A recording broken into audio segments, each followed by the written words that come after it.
Avec Fanny Beckschneider. Bonjour Fanny. Au-delà du casting, à quoi vont devoir s'atteler les prochains ministres? Alors, il va y avoir du travail pour le futur gouvernement, puisqu'il y a des chantiers qui sont en attente évidemment avec les derniers événements, à commencer par le budget de l'État, le budget de la sécurité sociale 2025, qui ont été donc suspendus, puisque eh bien, il va falloir remettre tout cela à plat après cette loi spéciale qui vient d'être votée pour faire un petit peu tampon entre les deux.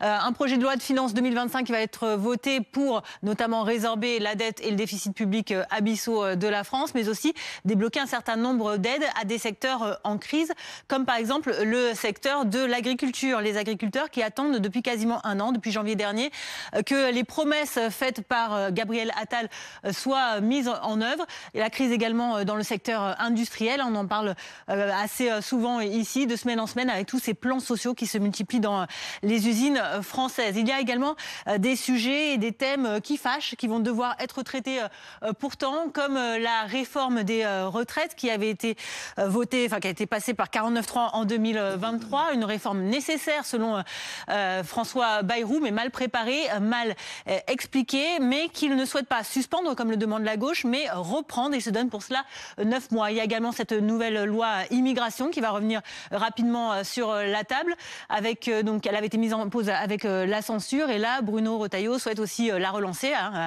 également les Républicains et le Rassemblement national. Une loi immigration pour Monsieur Retailleau, qui ne souhaite pas forcément que ce soit une loi qui porte son nom, mais au moins qu'il y ait des mesures mises en place. Autre dossier également qu'il faudra traiter, ce sont notamment le projet de loi sur la fin de vie qui avait été interrompu cet été avec la dissolution. Là aussi, ça va être examiné au mois de février par les députés. Quant à la réforme du mode de scrutin législatif, cette vieille promesse d'Emmanuel Macron, eh bien là aussi, le sujet va revenir très rapidement sur la table, avec donc cette possibilité éventuelle d'élire une partie des députés au scrutin proportionnel. Merci beaucoup Fanny pour ces informations. Christophe, vous me dites que ça bouge un petit peu sur cette thématique, et vous pouvez notamment parler du budget. Voilà, sur toute cette série de lois, ça bouge beaucoup. Immigration, Retailleau ne veut plus forcément d'une loi qui porte son nom, ça bouge sur la proportionnelle, ça bouge aussi sur la fin de vie, mais sur le budget, Bayrou commence par dire « Oui, mais si ça bloque trop, je ferai un 49.3 ». Et là, il reprend la méthode Barnier, donc il va vers la même sanction. Si le budget ne convient pas, il y aura une addition des oppositions